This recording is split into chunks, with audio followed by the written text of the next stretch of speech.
for the dynamic super teacher who transforms both teachers and students' experiences as she revamped and reimagined our system of learning. When she steps into a room, you will immediately feel the vibes and get your entire life. Not only will you gain insight, but you will also learn how to teach with excellence and develop the skills to be the best version of yourself. So be prepared to get your notebooks out and catch all this creativity she will be doing and find yourself in the throne of authenticity. Please help me welcome Robin Queen Educator. Hello, everybody. How are you doing today? I am so excited to be here.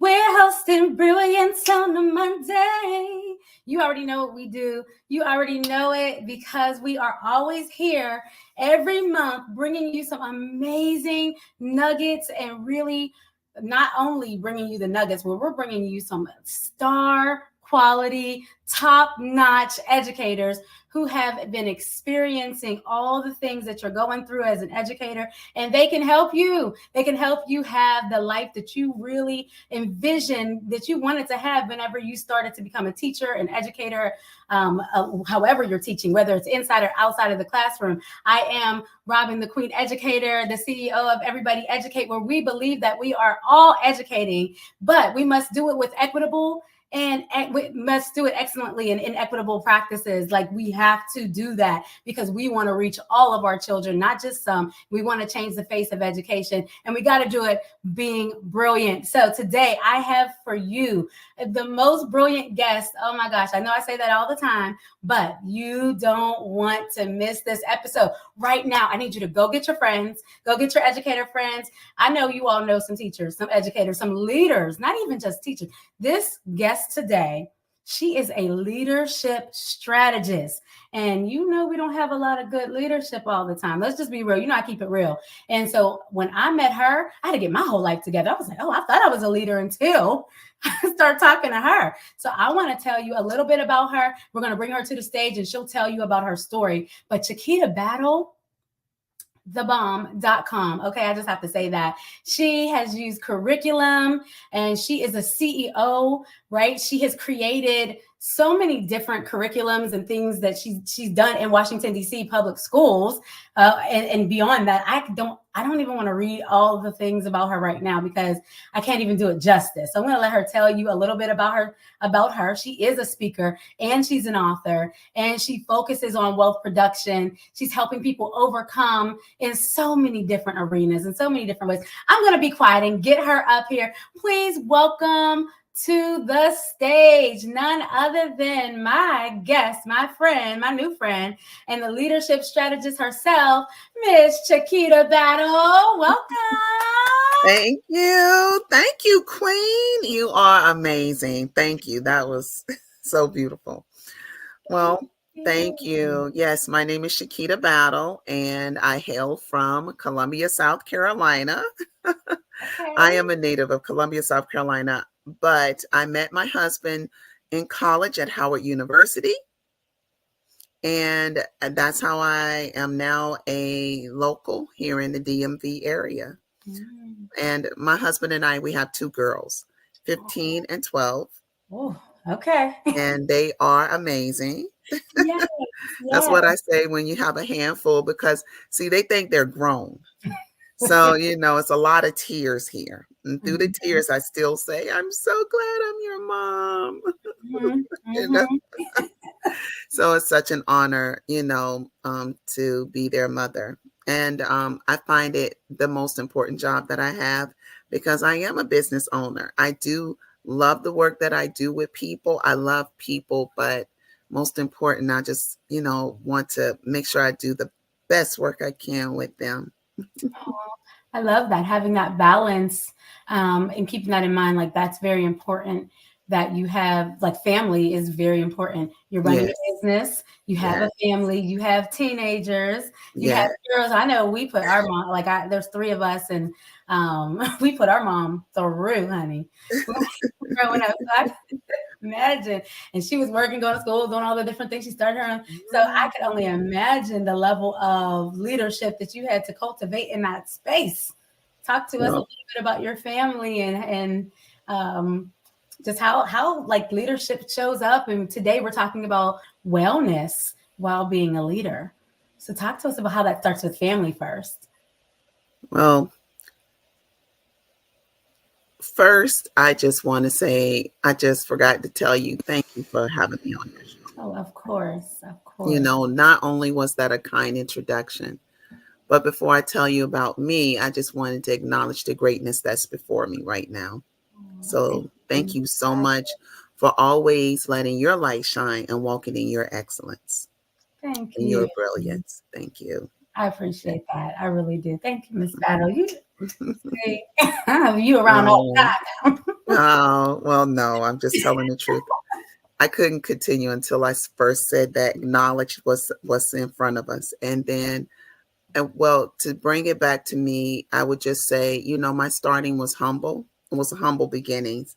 My parents were young parents. And so I learned from personal experiences, and I brought those personal experiences into my life, into my career, using it as a foundation to know that there'll be people who go through challenges, because I went through a lot of challenges, but one thing I didn't allow was those challenges to define me.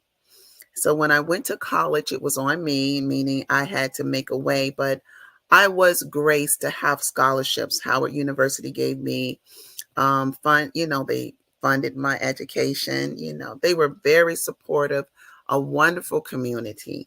I had my challenges still, but yet they didn't outweigh the benefits. And the community is so important. You know, that's what made the experience so rich.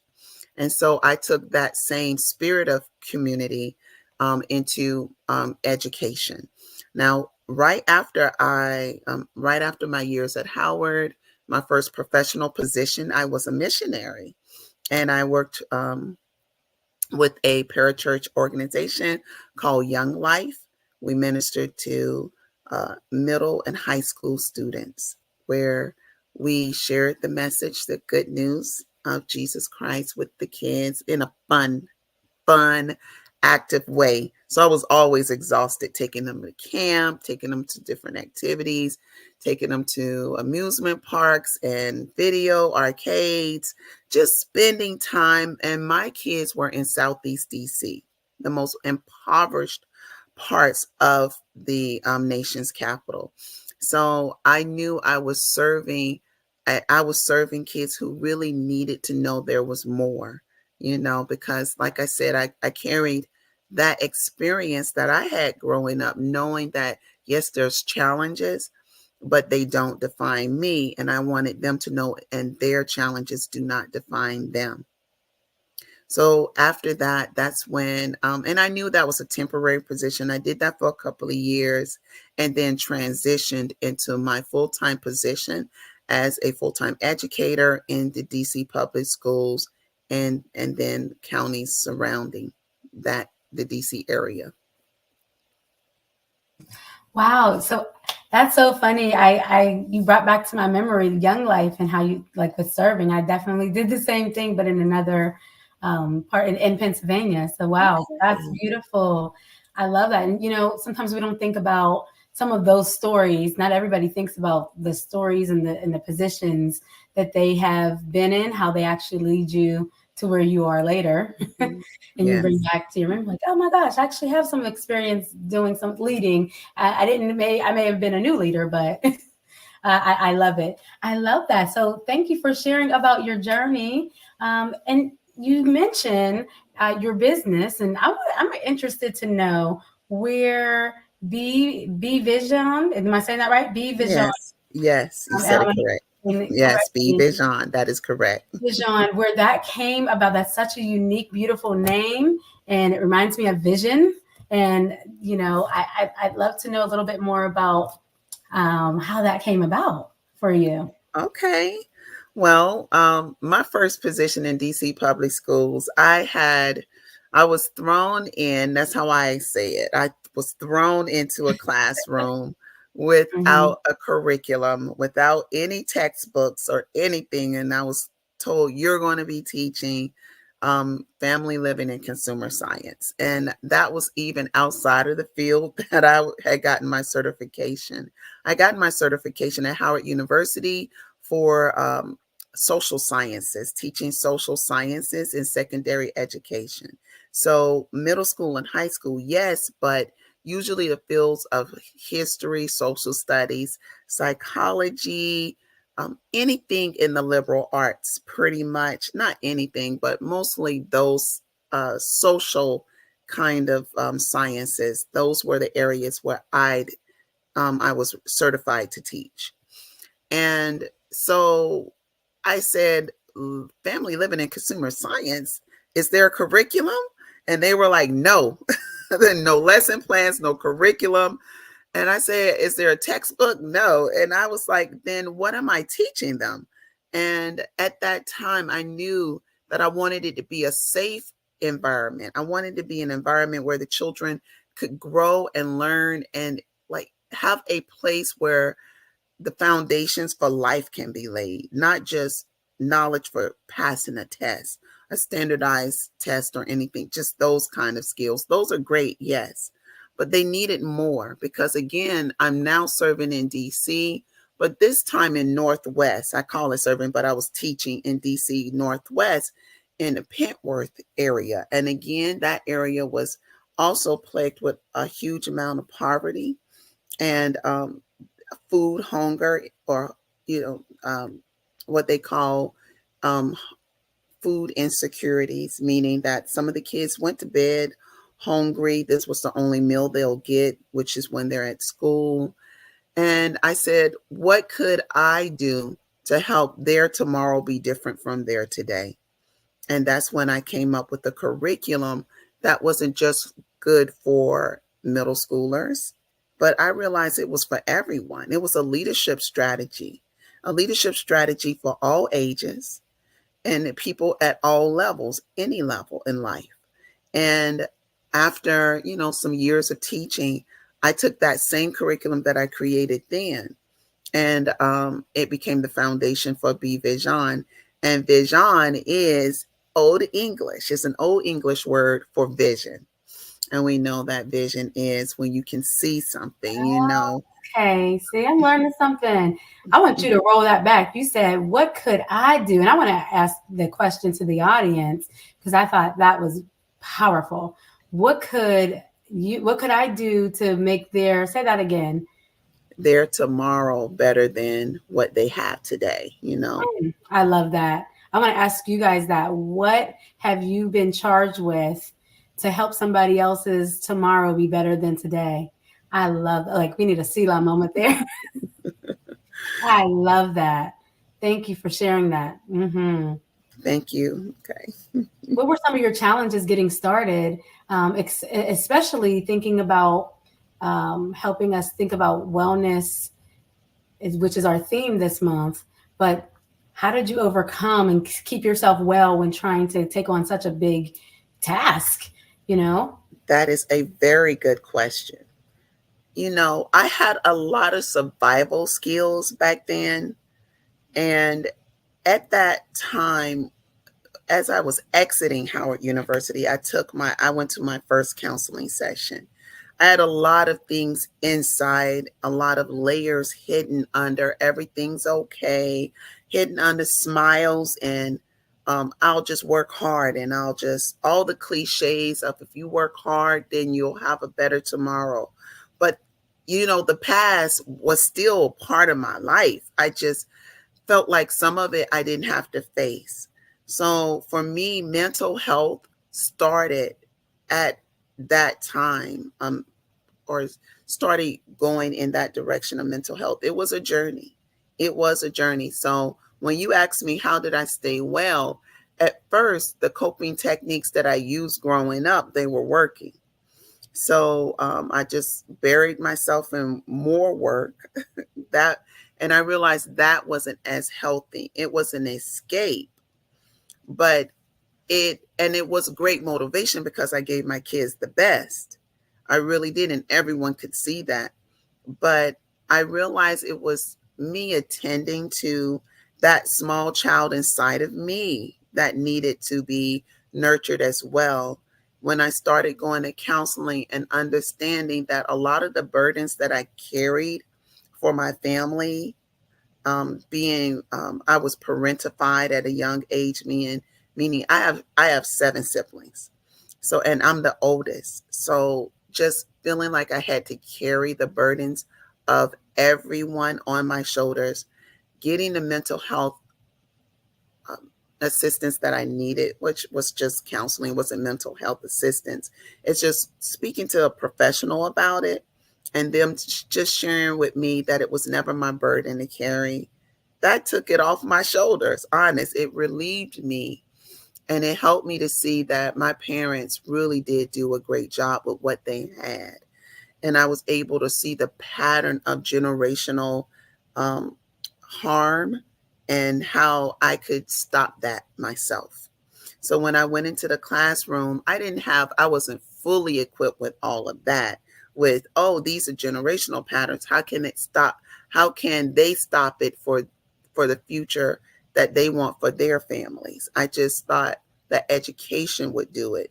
And then when I found out that no, being real with the truth, being real with yourself about your capabilities, your strengths, your weaknesses, and just going forth in that was more helpful to them than just covering up with cliches. So that's how I got through it. I got through it by just learning to be real with myself, to know that I'm human and just like the next person, and we're going to have challenges, and it's okay. It's okay to ask for help. It certainly is. You bring up some amazing points, and I appreciate how authentic you are and transparent sharing your journey, because I think that sometimes people think they do have to kind of cover up. They do think they have to like pretend smiles, and that's not what we need to be all the time. We don't. That's not actually healing, and then doesn't allow us to move forward in our purpose. And then on top of that, what I got from what you said too is, how do we actually lead well if we are not aware of, or even like being honest with where we are, because then we're trying to lead others. Come on. It starts, that's it, Queen. You know? Leading well starts with you being your authentic self. People they will follow a person they know, like, and trust. You know that. We buy from people we know, like, and trust. But leadership's the same way. For me to surrender all of what I want to do to go with your plan, I have to trust that you are just, my best interest is at heart. It's in your consideration at this time, that you're thinking about what's best for the group, not just what's best for yourself. Oh, I had to put a few of these things up here. I'm trying to catch them. And you're thinking about what's best for the group, not just yourself. Mm-hmm. And how has that shown up for you when you think about how you even structure your business and in the way that you educate others? Like I know we're educators at our core. You've taught, you've been in the school. So how does that like collide education with that truth that you talked about? Well, as a social entrepreneur, that means that I do a lot of environmental work. I'm an advocate still yet for the kids or for children aged pre-K through graduation from high school. Those are the children that I usually advocate the most for. So I've joined a number of organizations where I've petitioned my senators and congressmen about different programs that need to continue, that enrich families who are disadvantaged, that fall into that age range. I've also have served with a local group called the NAACP Parent Council. Montgomery County has a parent group where its base is the NAACP, but the parents that attend these meetings, we learn about some of the things that's happening in the nation and in our county that affect minority students, the standing for the minority students, because what we really want is equity when it comes to education. We want every child to be influenced and have the same opportunities of receiving a top-notch education, every child. And I do believe every child can learn. It's just that sometimes cultural barriers can prevent that child from growing in their brilliance or growing in their excellence. And we need to see when those roadblocks, when they arise, how can we alleviate them so that that child can still have a better chance of succeeding in education, right? In our in this environment. So what I do there is, for instance, there was one event where I collaborated with the local PTA for a program that they were doing. And you have to look for partnership in unlikely places. You must, because when it involves your minority and then the majority is doing one thing or seeing things one kind of way, sometimes you can meet in the middle somewhere. And so any event that would encourage parents, all parents of all ages, all backgrounds, to be an advocate for their children, I'm for that. I'm like, okay, you are your child's biggest advocate, your child's first teacher. And this is a program that is going to cover everyone or influence everyone. I volunteer for those as well. So the PTA was doing something that was so general for fathers. And there was an NAACP initiative where it was Dads Walk Your Children to School, and it was a national initiative. So I brought it up, and in passing, they was like, okay, but then I just went ahead and I said, okay, let me work very hard on their initiative. So when it was time for my initiative, they at first had an attitude. They were upset. But then they said, okay, because I had been working so hard on their initiative, they didn't push back any further. And it turned out such a huge success. We had received a governor's citation naming that day Dads Walk Your Child to School Day. And also I was able to secure a county proclamation from our local executive council member, naming it, proclaiming it a special day as well. So in hindsight, I just, at first I knew I had to find people to partner with, but I love that I looked for it. Like, I respected that it was an unlikely partner, and I looked for ways where we can meet halfway. What a powerful example, ChiQuita. I love that, because you talked a lot about, the issues, the barriers that we have. And I wanted people in the chat to go ahead and write down some cultural barriers that block, some cultural barrier blockers that block all of our children from having the rights that they should have to be able to learn. What are some things that you see? I love the example that you shared, because I feel like people will do great things in the community, and then it sometimes becomes competition and all of that. But your approach to it was so powerful, because you decided, well, listen, I have an initiative too, but we all have initiatives, but we are better together. Like, that's what I got out of what you just said.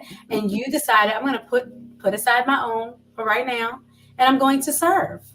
And knowing it's kind of like very strategic. That's why she's a leadership strategist. Anyway, knowing that she probably would get a good pushback, y'all. She said, I'm going to get pushback, and they're going to come looking at me crazy whenever I'm starting to do something. But they're not going to forget the fact that I served. And you didn't just serve just for that, but because I know your spirit and your heart is just beautiful. You're all about unity. You're all about working together. And at the end of the day, if we want to see our children to being well, we've got to work together, and we've got to pull in the community. There's so many initiatives. I love how you named a few things that you were a part of, but guys, there's so many initiatives out there, so many people who are looking to partner with one another and do the work. And so your example, ChiQuita, is beautiful. Like, I've seen that you've seen the vision ahead of time for them and for you, and how together and even separate, you guys can make huge impact. And I love that. Y'all, I told you I don't get anybody but the best up here on the stage now. Y'all gotta understand. And my program is called Ready to Impact. And I just want people who are ready to impact. It doesn't mean you're perfect. It means that you are willing to get on your 2 feet and take your brain, which is brilliant, and step outside of the status quo, just like ChiQuita did, and say, hey, you know what? We can make something work. We can make this work, and get out there and figure out how you can serve others, be a part of what other people are doing, and also create on your own. This helps our communities. This helps our families. This helps our students, so that we can have better conditions. So I love it. I'm sorry, I get so excited when I hear things like this. I love it. You are leading legacy, and I love that. Wow, thank you. You did ask me a question just now about where did I see these blockers? Yes. And I was asking the audience, and I want to ask, and you can also answer that, but you had said something like there's barrier blockers, or there's cultural barriers that block us. And so if you want to expound more on that, I would love that. Absolutely. Oh, definitely. As a parent liaison, I've had to sit in some meetings and work as a mediator between parents and administrators when it comes to, their children, and how some of the microaggressions that the children have been faced with, minority students, even at the elementary school level.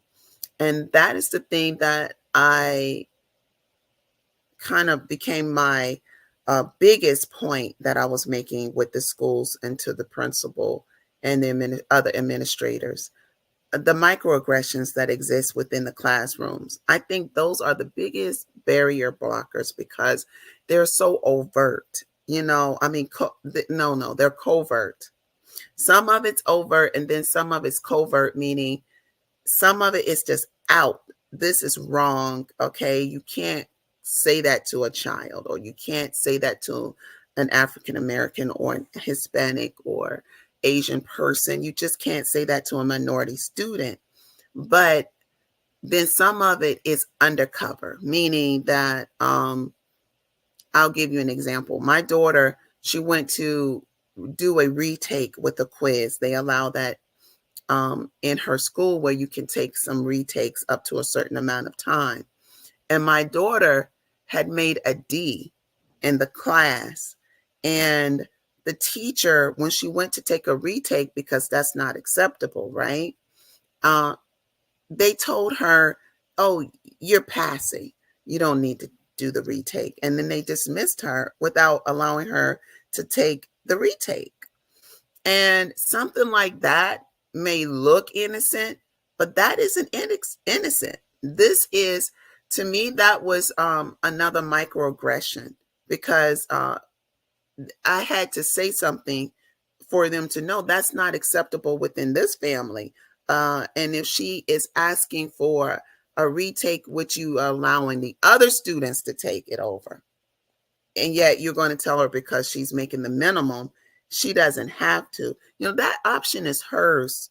Don't take it off the table, And so I think that sometimes some teachers think they're doing a minority student a favor by lowering the standard and saying that they can only go up this high and it's okay. But if you have an Olympian in a long jump competition, right, and you say, oh, you only have to make 1 foot, and then everyone else jump 5 feet, what happens? They're not going to. Why? They're not winning in the game of a life or in this educational environment. So you're putting them at a disadvantage by setting the standard so low and then pushing them back to that standard when they try to rise above it. So that's what I mean when I say some of the microaggressions, because people are like, I'm not racist. What? I just said they didn't have to take it. You lowering the standard, that's offensive. Wow. You are spot on with that. I love the fact that you talk so authentically. It is not it is not, always just saying a certain word that's offensive. It's how we treat and how we lower or lower those Mhm. expectations is what I heard you say. That really is a microaggression. You're making the minimum, so you can. I I cannot. And see, the issue is that sometimes we go with the status quo, and there's not a lot of people like you that know what to say or do at times. And this is what I found in my coaching. Um, they're like, I'm scared. I don't want to, I don't want to rock the boat. You better rock the boat for the well-being of your family and your children and your students, because that's not okay.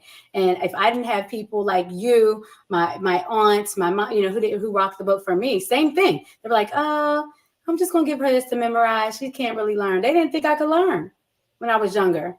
Told my parents I wasn't going to go to college, like, because they didn't see it for me.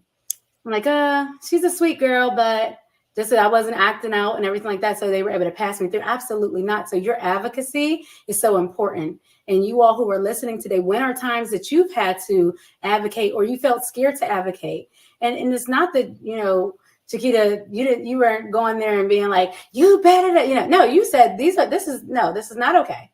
This is what are the options? Let her have the options like everybody else. And that is how you advocate for yourself and your family. And it takes collective work, because she may not have known, like your daughter, you taught her a lesson. You taught her, no, speak up for yourself. That's not okay. Right. I mean, going back to collective leadership, Yeah. it was a meeting where I addressed a panel, like it was a group of us. You kind of got to build your village. And Wow. so when I approached the team on this subject, my child's counselor that has known her, school counselor that's known her for a long time, and then a friend of that teacher who had been kind of co-teaching with them, I was able to say, we're here together trying to do what's best for her, right? Mm-hmm. And I want us as to kind of be her voice. So I Yeah. kind of brought them in again so that they could see that they had a vested interest in her success. And Mm-hmm. so I didn't want to make it like me against you all. It's no us Yes. trying to reach this goal together. How can we Mm. help her move towards that goal of success? They asked me, what do you want? I said, oh, she is going to college, Yes, ma'am. and so they understood there is no other option. That grade is not okay. Mm-hmm. Mm-hmm. Wonderful. If that's the journey that she wants to go on, that your family wants to go on, That that is needs to be known. And I love how close you are to connected to my belief systems as well. About that collective efficacy. It's Mhm. really important. It's really important. I love that. And so when we think about the principle of Ujima, it informs our approach. That's something that informs your approaches to how you build and leave legacy within your family. And how about professionally, in your leadership experience? How have you incorporated collective work and responsibility so that you can sustain that impact and that same mindset? when you come when I think about my husband and the work that we've done with our girls, the one thing that we do try to one thing that we make efforts to do with the children is to incorporate them into our work, Mm, bring them along on the journey. When I started my company, it was 1 year before my daughter was born. okay. And so she was a little teeny baby coming with me to my networking meetings. Aw, So, I love it. yes, everyone thought, well, we see what your motivation is. They always say, well, that's your first client, your first person that you're going to work with when it came to these leadership principles. They saw that I had inspiration in my hands, you know. Mm, So our children have grown up learning various entrepreneurial skills and these talents, the talents they already have that they were born with. Like they have such confidence. And it's nothing that I've taught them. It's just they have this assurance of who they are. And we love it, right? But they still have this quietness that they inherited from their father and I. And but it's this quiet confidence. They still will talk to strangers about the business endeavors that they now have. I love that. Oh yeah, they're little entrepreneurs. Okay. And so they're always selling something, even if it's just selling themselves. So we are excited to see that that spirit of entrepreneurship has just passed on to them. But more important, we just want them to just have a voice, to know their voice, and to be able to advocate for themselves, because that's the legacy. When you say, what is it that we're passing on? How do we pass it on to our kids? That part. So we advocate for them, but then now is the time where we're trying to teach them, always be ready to advocate for yourself. And this is how you do it. So not even just telling them, showing them and teaching them the steps. So important. I love that. And I thank you for the legacy that you all are leaving. I appreciate you speaking so boldly on it. And we have a session coming up that I just want to let you know, we're going to delve a little bit deeper into it. And so I love these. I love what you've shared, because we're going to share this in our Kwanzaa Summit, which is coming up this week. And it's titled Stronger Together, Creating Cross-Curricular Collaboration. And what I'm learning here today from you is that the curriculum is just not what somebody wrote on a piece of paper. It is the experience across the community, across the family, across the school, and into the hands of our lovely, beautiful students. And I think that you have expressed that so beautifully. So I'm excited. I mean, because you are someone who has created curriculums. And before we close, and I have to ask you like one more question, in terms of the education space that we're in right now. Can you share what we can do? Because I'm on a mission to change the way we do education. I am, and anybody who is on a mission, I'm linking up with them. So what is it? I just want to let everybody know. And I hope people understand by now, this is why we're doing what we're doing. We can't have status quo. Status quo, which is a dominant culture way of doing things, that really squashes a lot of things for everybody. If we're not well, if one group of people in the world is not well, we're all not well. So I'm not going to get on my soapbox, but like we are actually stronger together from all our different perspectives, all our different cultures, all of our different way of being and doing. And it's really powerful when we actually do come together. So envisioning the educational environment, how could the principle of Ujima be integrated to enhance that legacy mindset that you so eloquently demonstrate and share today with us? So how can the principle of Ujima, collective work and responsibility, be integrated to enhance that mindset for educators and students? Well, I love your tagline of "We are better together." I think that when you think about a chain, it's only as strong as its weakest link.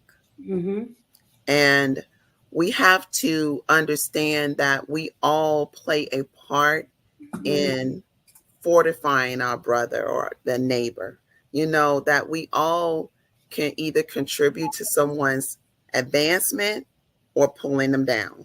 Right. So it starts with the person's choice, a personal choice on which will you be. Will you be a contributor to the community going upward, or are you at your own hand, you're going to help tear it down? And so I mean, with living here with freedom of speech and freedom of expression, you have so much opportunity. And in this freedom, sometimes people allow that status quo to push them forward. But that freedom is so that you can choose to be great. You have that freedom so that you can choose to shine. Don't use the excuses of status quo or what everyone else is doing to say that's why you are what you are where you are. Again, it starts with an inward choice, something that starts here inside of you. It's an inward dialogue, and that's why we talked about doing the work for ourselves first, of receiving the healing that we have to get, because generational trauma is real. I cannot say that, hey, that there's something pushing you that's stronger than just the status quo. It could be just the fear and the hurt and the bondage that came from generational trauma.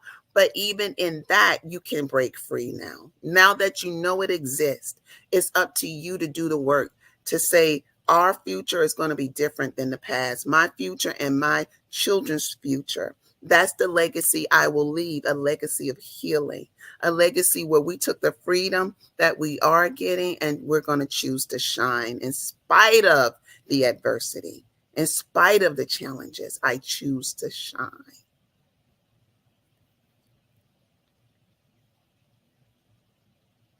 I'm over here trying to take a CeeLo moment. I'm just letting you know. Pause and think, like I so eloquently said and spoken and actually embodied.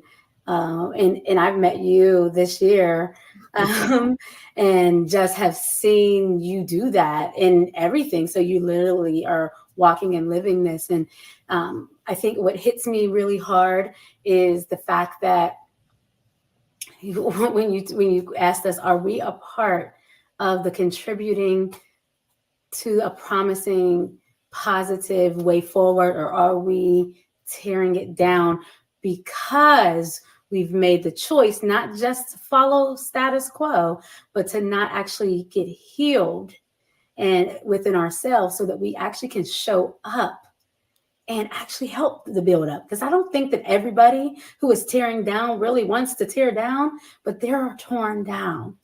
Mm-hmm. We can be torn down. I've been torn down, and I've had to sit myself down and say, what's going on?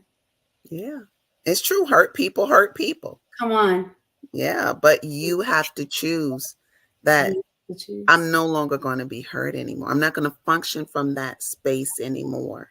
And it's so powerful as leaders to do that. And if you're watching this right now and you don't think that you're a leader and you are in the classroom, you literally are leading.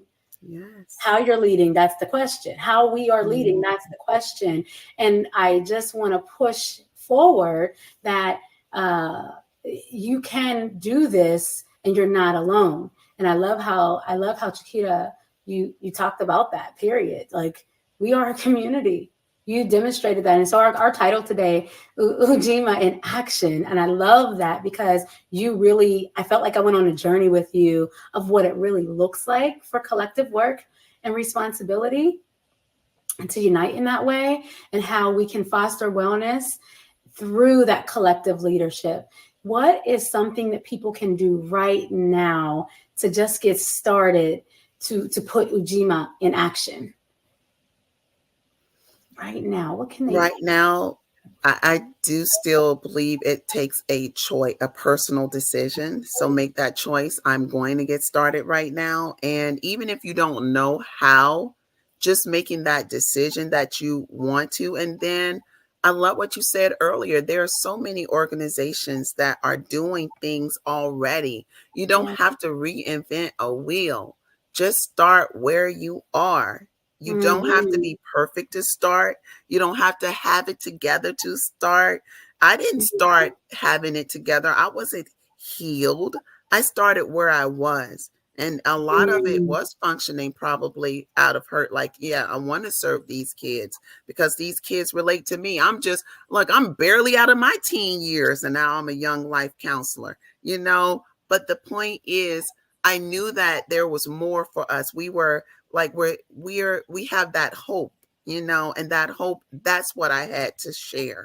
And that's what you too have to share. You have your time and your energy. If you don't have the money, But if you have that too, you can give it. You have your talents. It's so much of you that makes you you, and so many other organizations can benefit from those gifts and talents that you have to share. So start there. Start saying, I'm going to give what I'm going to give the little I have that I'll share. Mm. Thank you for that. Thank you for that. Thank you for those tips. I hope you're inspired. If you guys have questions, comments, you want to know a little bit more about my guest, please get connected with her. She has lots of strategies that she will share with you, and she is a transformational leader. Like, she really is. And just talking with her, even on this live, and it's literally not that is, we don't have time. We're going to have to get her back on here, but you can get her. She does coaching, consulting. Tell us a little bit about how they can reach you and how they can get your services. Wonderful.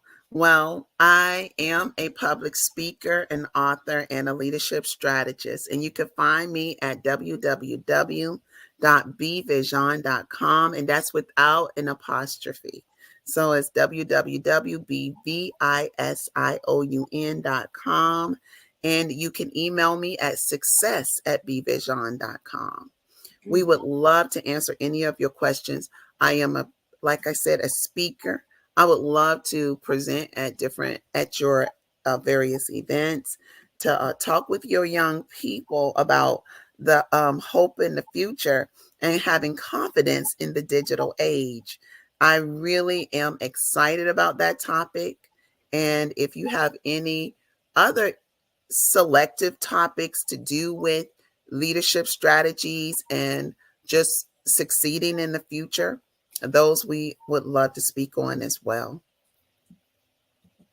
I love that. I just put her link, you guys can see it right on the screen so that you are spelling it in the correct way. And then it's also in the chat for you all. Please get involved, schedule a call. I'm even just going to share the website so I know you're not mistaken and you know exactly where to go. So I'm going to share my screen, because this is the time now where we do have to literally rise up as leaders. And I want to make sure that you reach out to my guest. She is phenomenal. She is not new to this, honey. She is true to this, and she knows what she's doing. And I know that you will be really the best of yourself after even one session with her, and you can just keep going higher from there. So schedule a call today with her. Check out some more of her information. She has an amazing blog. I've been kind of stalking her page and stuff since I've been preparing for this. She has a blog that really even just gets you ready depending on where you are. I love this. I thought about this and I wanted to mention today, where are you? You might be in different places. You might be setting goals. You might be thinking about, how do I dress? How do I get, she has a lot of these different things that are, and those are just the surface, right? She has but way deeper coaching and supporting you all. So please support my sister. She is dope, honey. I'm just trying to let you know. Listen, Everybody Educate only deals with people who really have the heart and art of educating and really wanting to change the system. I mean, I love everybody, but we don't have time to lose another child. We don't have time to watch people who have leadership skills go to waste. We don't have time to do it. We need to lead with legacy. And so we are so excited to have had you here. If you want to share anything else, some last words, like your mission or your message or anything else that you'd like to share with our guests, we'll close out and then tell you guys what we have coming up. I have to be truthful. My mission is that everyone will walk in natural virtue, meaning that inside of you, you have everything you need to succeed. I just want you to know that you can always make that choice to do what's right, even if everything else or everyone around you is choosing otherwise. And so knowing your authentic self, knowing that authentic voice is very important. Please subscribe to the blog. Queen is Right. We have a lot of resources there that'll help, and every week we have a new blog. So to stay in the loop, subscribe to our blog, subscribe to our website, subscribe to the different platforms. You can find us on Facebook, Instagram, LinkedIn, and YouTube. We'd love for you to use these resources to walk in your natural virtue. That is what's most important to me, that you'll be the best you that you could be. Mm, mm, Thank you so much for that. I appreciate it. You guys see where to go. I have put her website right back on here. If you have any questions, go ahead and put them in the chat. We'll look back at these questions and we'll answer in there. If you have any, if you have a need or you know someone who really needs this, also share this video and share this website because I know that someone will be transformed. And I love the pureness of how you bring yourself to the table and your business to the table and how you live, because it really does. It does kind of like shine out that virtue. I love that. So guys, that's a beautiful, beautiful message. I'm in connection and in harmony with you. We always say here in Everybody Education, we want people to be the best of their most brilliant self, and it's possible. And the biggest thing that I'm taking away today is start where you are and just get started. Like just get started. It will pay off. Like it will. Like it's the simple things sometimes, you know. It will. So we've loved having you. You have been an inspiration. You have given strategy. You just have so much wisdom. Thank you. We appreciate you. Thank you for having me. I'm honored to have been a guest. Thank you. Absolutely, absolutely. And everybody, I want you all to tune in next year for more. She's our last, our last Hosting Brilliant Adults. A lot more to come. We are shifting a little bit more to our student leaders. So that's going to be super fun starting in January. So you see some children on here and just, you know, I'll have my brilliant educators still, you know, and if you are one of those brilliant educators and you would like to be on our show, our podcast, we have our podcast called Hone Your Brilliance. So our adults are moving there. We'll be talking to some of them there. And our children will start coming to the stage because I want you all to start seeing the impact from the brilliant educators right into the children as young as like 2, 3, 4, and all the way up. And so you'll start to see that in 2024. And so, guys, not only that, we have a Kwanzaa Summit. It starts this week. Let's go. Did you get your ticket? Let's go. Get your ticket. Get your ticket because it is very, very, very, the investment is very small for 7 days. $47. And if you get it now, you get 10% off. So you can go ahead and type in guest because you will be my guest. You get 10% off of that. So just type in guest as the code and you get it off. So go ahead, go to Everybody Educate and putting the link in the chat as well for you all right now.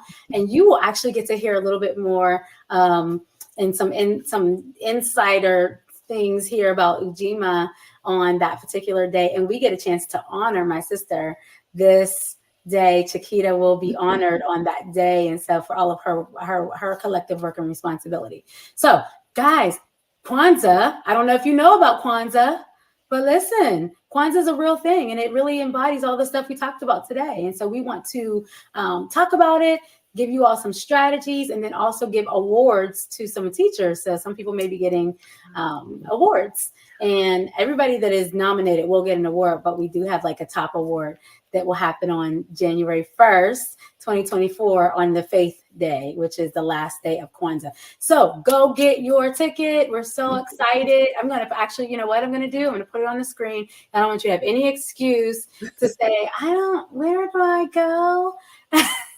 I don't want you to have any excuse. So we will put that on the screen for you and in the chat for you. And as we do that, just know I wish you all a wonderful holiday.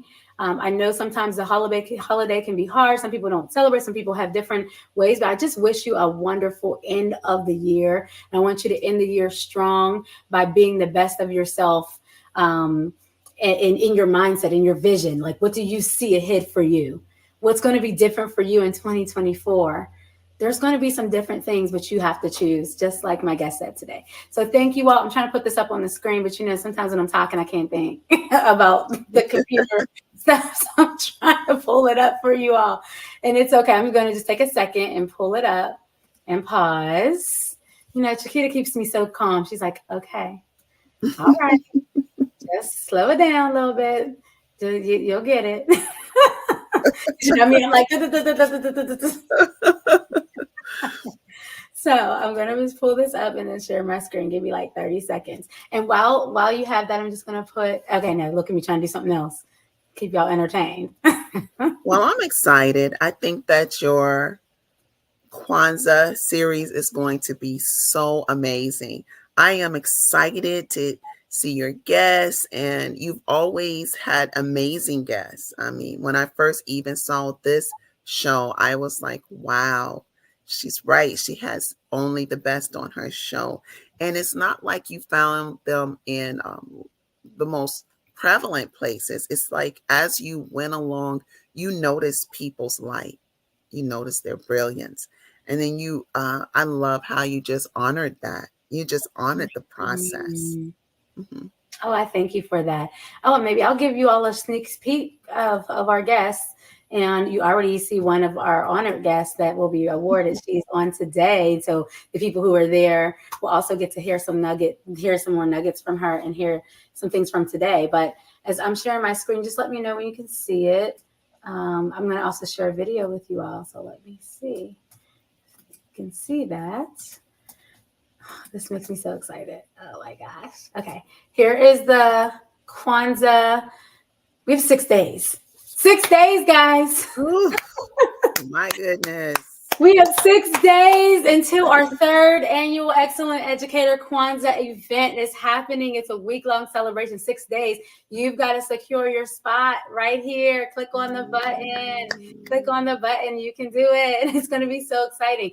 And even if you miss it, you will be able to have access to the replays. If you are, if you get general admission, you have access to the replays just a couple days afterwards. But then if you are VIP, you get lifelong access. I'm trying to tell you guys, I should play a clip for you from the first year for collective. It wasn't collective work. It was collective economics. The representative from Black Gravity who does work in DC as well and worldwide for Black Wealth. Oh my gosh. Like brilliant. Wow.